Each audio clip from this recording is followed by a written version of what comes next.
আলহামদুলিল্লাহ, শুকরিয়া মহান আল্লাহ পাকের দরবারে প্রায় 400 কিলোমিটার জার্নি করে আবারও ঈদুল আজহার নামাজ আদায় করতে আসছি।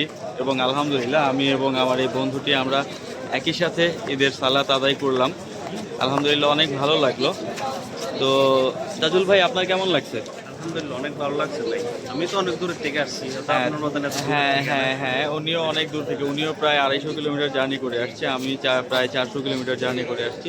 তো শুকরিয়া মহান আল্লাহ পাকের দরবারে যে অন্তত যে আসতে পারছি। অ্যাকচুয়ালি কোম্পানিও আমাদের, এটা যেহেতু মুসলিম প্রধান দেশ না, খ্রিস্টান প্রধান দেশ, সেই হিসেবে দেখা যাচ্ছে যে ঈদের ছুটিটা অ্যাকচুয়ালি পাওয়া যাচ্ছে না। এক কথায় বলতে গেলে একটু বসের সঙ্গে ভাগ করে আসা আর কি। যাক, তবুও আলহামদুলিল্লাহ অবশেষে আসা হলো, ঈদের সালাদটা আদায় করা হলো। এখন হয়তোবা আমরা একটা প্ল্যানে আছি, সম্ভবত আমরা কোরবানি করব আমাদের তৌফিক অনুযায়ী। তো দোয়া করবেন আমাদের জন্য। আমরা এখন রওনা দিব। ভালো থাকবেন।